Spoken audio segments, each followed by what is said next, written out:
오늘 주신 말씀 요한복음 20장 11절로부터 18절 같이 읽어보도록 하겠습니다. 요한복음 20장 11절로부터 18절 말씀이 되겠습니다. 우리 같이 말씀을 한 목소리로 읽어갑니다. 마리아는 무덤 밖에 서서 울고 있더니 울면서 구부려 무덤 안을 들여다보니 흰옷 입은 두 천사가 예수의 시체 뉘었던 곳에 하나는 머리편에 하나는 발편에 앉았더라. 천사들이 이르되 여자여 어찌하여 우느냐? 이르되 사람들이 내 주님을 옮겨다 어디 두었는지 내가 알지 못함이니이다. 이 말을 하고 뒤로 돌이켜 예수께서 서 계신 것을 보았으나 예수이신 줄을 알지 못하더라.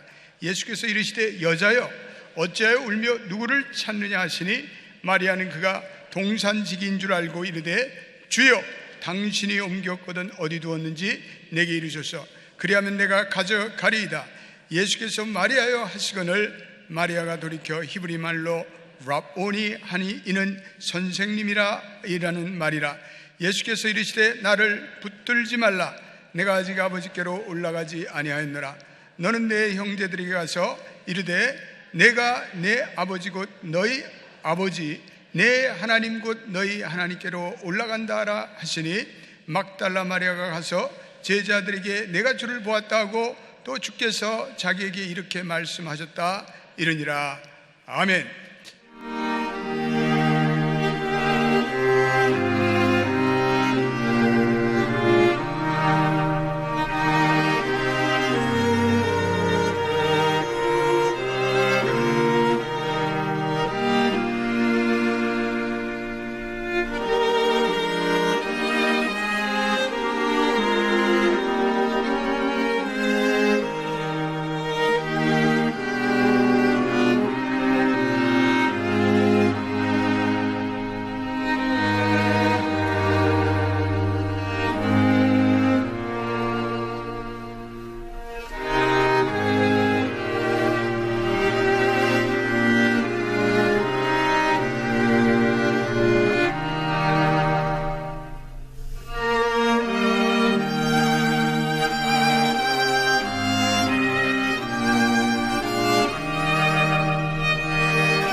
조니 여사와 우리 김광열 집사님에게 찾아오신 놀라운 부활의 주님을 찬양합니다.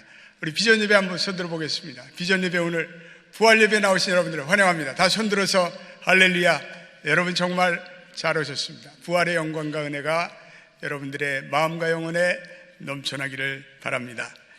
현대 많은 성도들이, 교우들이, 또 현대인들이 사실 부활이라는 것, 영혼의 삶이라는 것을 잘 받아들이지 않습니다. 추상적인 개념이라고 생각합니다.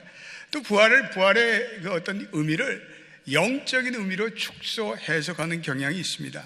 몸의 부활을 얘기하는 것은 별로 과학적이 되지 못한다, 이렇게 얘기합니다. 저도 한때 부활을 이렇게 이지적으로 또 추상적으로 이해했던 사람입니다. 근데 저도 아버지의 죽음을 통해서 오늘날 부활의 은혜를 생생히 경험하게 되었습니다. 인간의 이 죄와 죽음의 문제를 본질적으로 해결하는 우리의 신앙의 가장 중심적인 기둥이 주님의 부활의 사건입니다. 오늘 우리가 읽은 이 요한복음 20장 11절로부터 18절에는 성경의 가장 귀한 사건을 이야기하고 있습니다. 그것은 주님이 부활하신 후에 자기를 최초에 나타나신 그러한 사건이기 때문에 그렇습니다. 이 사건은 매우 이른 아침에 일어났습니다. 그 아침은 정령 인류의 역사가 바뀐 그런 아침이었습니다.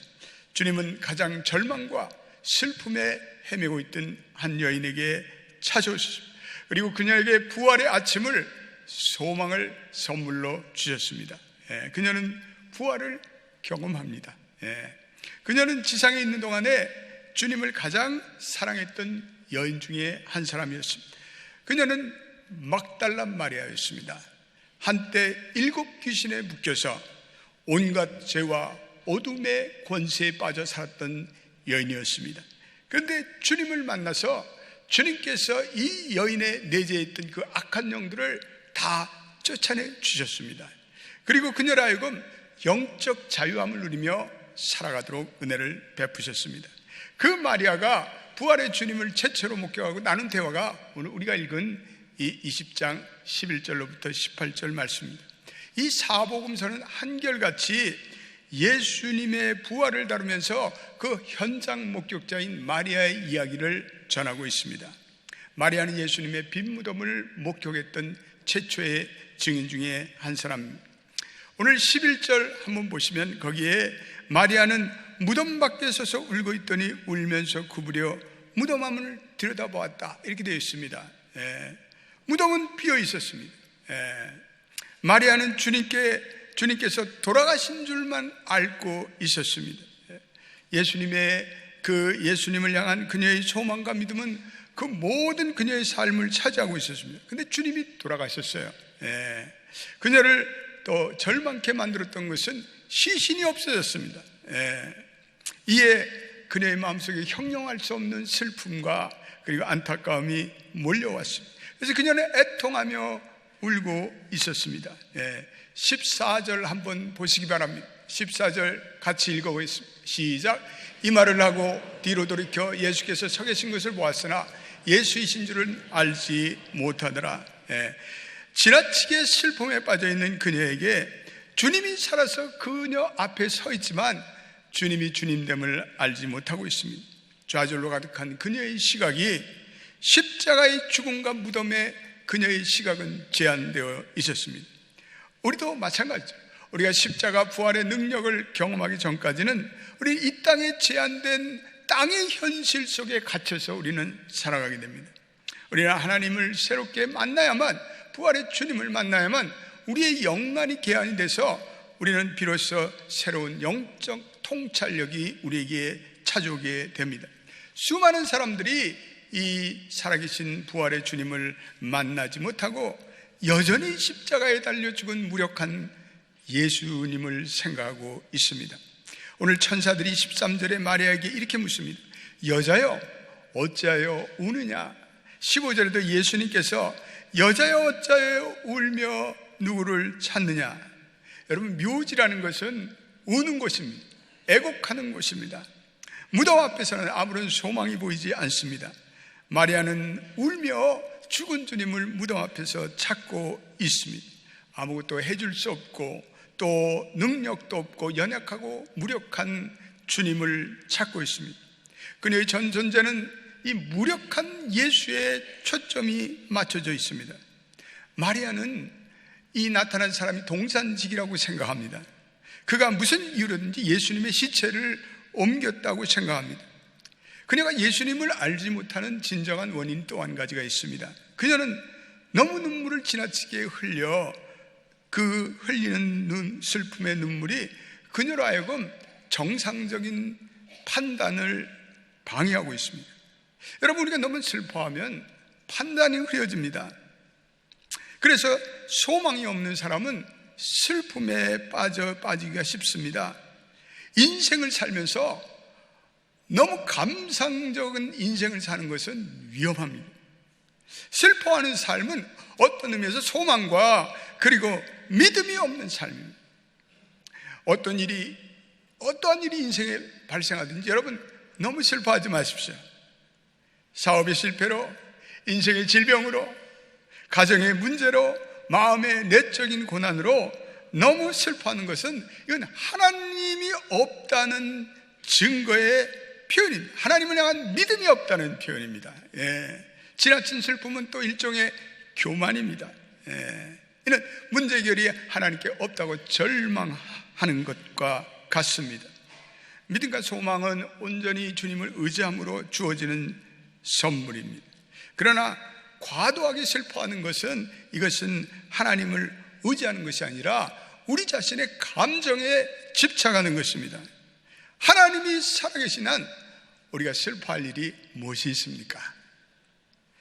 마틴 루터가 종교개혁을 단행하면서 한 번은 너무 심한 절망감이 찾아왔습니다. 이 가톨릭의 거대한 종교 세력과 자기 홀로 싸우고 있다고 생각하니 그런 심한 디프레션, 우울증이 찾아왔습니다. 그래서 얼굴에 낙담과 슬픔이 가득 찼. 그래서 어깨를 축 늘어뜨리고 다녔습니다. 한 번은 집에 들어갔더니 마틴 루터의 아내가 상복을 입고 있었습니다. 루터는 깜짝 놀랐습니다. 아니 여보, 누가 죽었어? 그랬더니 아내가 하나님이 죽어서 내가 이렇게 상복을 입고 있습니다. 차분하게 얘기했습니다. 그랬더니 루터가 아니 살아있는 하나님이 어떻게 죽을 수 있어? 화를 냈어요. 그랬더니 그때 루터 부인이 이렇게 대답했습니다. 여보, 하나님이 분명히 살아계신데 왜 당신은 하나님이 죽은 것 같이 지나치게 슬퍼하며 의기소침해 있습니까? 이 말에 마틴 루터가 깨달음을 받게 됐습니다. 그리고 회개하고 다시 힘을 내서 그가 종교 개혁을 매진하게 됩니다. 그렇습니다. 우리 부활의 주님을 모시고 사는 사람들은 너무 슬픔이나 감상에 빠져서 살아서는 아니 됩니다. 우리는 부활의 주님을 만날 때 우리의 인생이 쾌활해지고 우리의 인생이 기쁨이 넘치고 우리의 인생에 소망이 넘치는 줄로 믿습니다. 이 마리아의 시각이 빈 무덤에 집중되어 있습니다. 마리아는 예수님이 반드시 죽었다는 일종의 고정관념을 가지고 있었습니다. 고정관념, 고착된 관념에 집착이 있습니다. 많은 사람들이 인생에 있어서 자기의 고정된 관념이 있습니다. 예수는 살 수가 없어. 그런 인간인데 고착된 증상들이 있습니다. 내가 믿는 하나님을 제한된 하나님으로 받아들입니다. 내가 믿는 하나님을 그냥 추상적인 하나님으로 만듭니다. 나는 인간적인 이 예수를 의지할 뿐입니다. 전능하시고 부활하신 능력의 주님을 받아들이지 않습니다. 그러니까 우리의 삶에 기적도 일어나지 않습니다. 우리의 삶에 이런 믿음의 역사도 발생되지 않습니다. 우리는 주님의 부활의 능력을 믿고 그리고 받아들일 때 비로소 우리의 인생에 새로운 주님의 믿음의 역사가 일어나고 부활의 능력이 나타납니다. 오늘 이 마리아가 경험한 이 부활의 사건, 그녀의 인생, 그녀의 시각을 송두리째 바꾸는 놀라운 기적의 사건입니다. 그 절망 가운데 빠져있는 그녀에게 부활의 환희가 찾아왔습니다. 그리고 부활의 주님께서 마리아야 라고 부릅니다. 우리 16절 읽어보겠습니다. 시작. 예수께서 마리아라 하시거늘 마리아가 돌이켜 히브리 말로 라오니 하니 이는 선생님이라 하는 말이라. 부활하신 주님께서 생명의 음성으로 마리아에게 자기를 나타내셨습니다. 주님의 목소리, 마리아에게 전하는 주님의 음성, 그 마리아는 그 음성을 듣고 충격을 받습니다. 그 음성은 자기가 살아 생전에 듣던 그 주님의 음성이었기 때문에 그렇습니다. 주님의 몸은 부활의 몸이었지만 그 음성은 생전에 듣던 똑같은 주님의 생명의 음성이었습니다. 예수님이 하신 그 음성, 그 목소리로 마리아는 주님을 깨닫습니다. 우리도 마찬가지입니다. 우리가 주님의 음성을 우리는 체험합니다. 그분의 말씀을 들을 때, 우리는 기도할 때, 우리는 성령 가운데, 우리는 큐티할 때 부활이 주님께서 우리에게 하시는 음성을 우리는 듣습니다. 우리는 깨닫습니다. 아, 주님께서 내게 말씀하시는 음성이야. 주님이 지상사역하면서 때때로 자기의 음성을 강조하십니다. 요한복음 10장 20절, 내 양은 나의 음성을 들으며 나는 저희를 알며 저희는 나를 따르느니라. 내 양은 나의 음성을 듣고. 사랑하는 우리 성도 여러분, 여러분들은 주님의 음성을 듣고 계십니까? 주님의 음성을 들을 때 오늘 죽은 자가 살아난다고 요한복음 5장 25절은 말씀하고 있습니다. 부활의 주님의 음성을 들을 때 우리에게 구원이 임하고 거기에 살 길이 있고 우리의 거기에 회복의 길이 있습니다. 기독교 역사상에서 셀 수도 없는 수많은 사람들이 역경과 어둠과 슬픔과 절망 속에서 이 부활의 주님의 음성을 듣고 그 인생이 회복되고 그 인생이 살아나고 그 인생이 치유받고 기적으로 은혜 받는 그러한 놀라운 시간이 찾아왔습니다. 우리 모든 연합교회 성도들이 그러한 은혜가 있기를 주님의 이름으로 축원드립니다. 부활의 주님을 만나면 우리의 인생이 새로워집니다. 우리 김광열 집사님 또 일부의 김자경 집사님 간증해 주셨지만 부활의 주님을 만나고 인격적인 만남을 만나고 인생이 새로워졌습니다. 인간은 끊임없이 하나님과 대화하면서 서로 음성을 주고받으면서 기도 가운데 그리고 영의 대화 가운데 그렇게 살도록 인간은 창조되었습니다. 신실한 믿음을 가진 많은 성도들이 오늘 하나님을 찾고자 그리고 몸부림치는 많은 성도들에게 하나님께서는 자기의 음성을 나타내시며 그리고 주님과의 교제를 통해서 오늘도 살아계신 하나님의 손길을 체험하고 그 인생이 변한 사람이 얼마나 많은지 모릅니다. 저희 교회도 너무나 많은 분들이 그러한 은혜를 체험하고 계십니다. 오늘 본부는 마리아에게 주님께서 새로운 사명을 주십니다. 그래서 주님께서 그 마리아를 향해서 얘기할 때 이 마리아가 너무나 감격에 벅차서 그 그리스도를 포옹하려고 했습니다. 그랬더니 주님이 17절에 나를 만지지 말라 이렇게 얘기하고 있습니다. 나를 만지지 말라. 이 말은 나를 육체적으로 터칭해서는 안 된다 그러한 말이 아니라 마리아야 그런 식으로 나를 붙잡지는 말라. 이제 너와 나와의 관계는 새로운 관계로 승화되었다 이렇게 말씀하시는 것입니다. 마리아는 예수님을 보니까 인간적인 반가움이 앞섰습니다. 인간적인 사랑으로 나아갔습니다. 그러나 그 사랑은 부활의 주님에게는 옛 관계에서 오는 사랑이라고 보십니다. 이제는 그러한 사랑은 떠나야 된다고 말씀하고 있습니다. 주님은 새로운 관계를 요구하셨습니다. 마리아는 주님에 대해서 자기 예전에 친밀한 인간적인 관계를 나타내기를 원했습니다. 그리고 주님과 나눴던 그 세상적인 교제를 나누기를 원했습니다. 그래서 주님의 몸을 좀 꼭 붙잡기를 원했습니다. 그녀는 주님께 매달리기를 원했습니다. 그런데 주님은 그것을 허용하지 않았습니다. 그래서 그녀가 그것이 안타까워 울고 있습니다. 그런 주님은 그녀에게 있어서 주님에 대한 중요한 포인트를 놓치고 있습니다. 주님은 십자가와 부활의 은혜로 주님은 완전히 새로운 형상, 새로운 본질로 변화했기 때문에 그렇습니다. 17절 우리 한번 읽어보겠습니다. 귀한 말씀이 시작. 예수께서 이르시되 나를 붙들지 마라. 내가 아직 아버지께로 올라가지 아니하였노라. 너는 내 형제들에게 가서 이르되 내가 내 아버지 곧 너희 아버지 내 하나님 곧 너희 하나님께로 올라간다라 하시니, 그분은 더 이상 그녀의 육체적인 라오니가 아니었습니다. 그녀의 라바이가 아니었습니다. 그분은 그녀의 이제는 부활의 주님, 부활의 그리스도였습니다.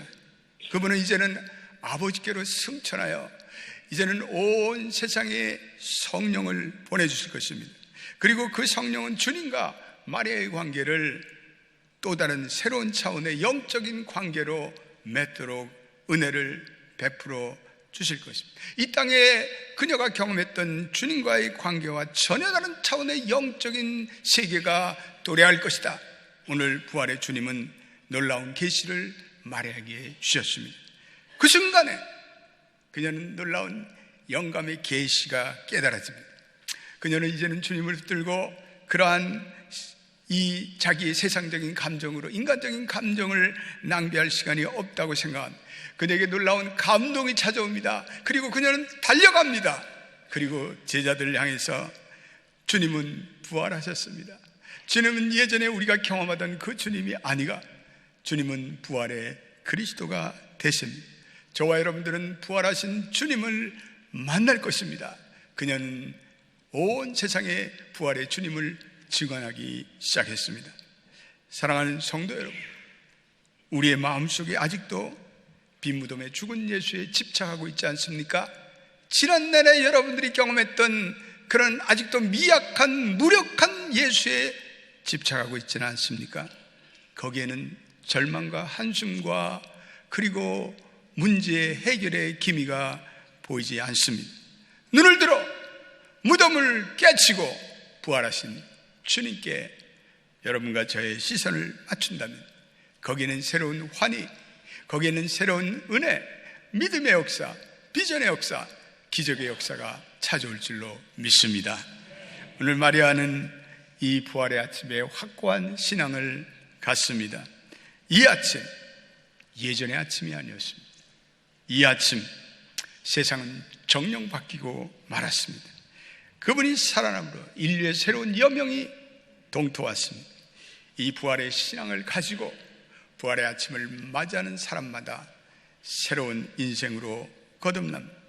그 부활의 그 아침, 슬픔의 막달라를 부르셔서 그리고 부활의 환희로 경험케 하신 그 아침, 주님이 그 아침에 지금도 우리를 찾고 계십니다.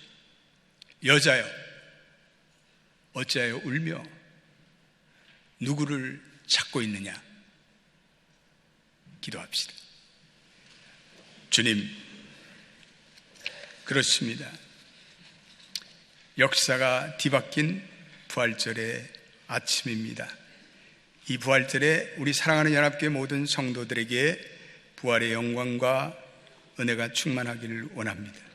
주님, 우리가 신앙생활하면서 빈 무덤에 집착하지 않고 우리가 신앙의 여정길을 걸어가면서 죽은 무력한 예수를 바라보는 것이 아니라 우리를 찾아주시고 우리에게 은혜 주시고 교회에 부흥을 주시며 우리 인생을 회복해 주시고 치유해 주시고 비전을 주시는 부활의 주님을 바라보며 새로운 부활의 아침을 날마다 맞이하는 연합교회 온 성도들이 되게 하여 주옵소서.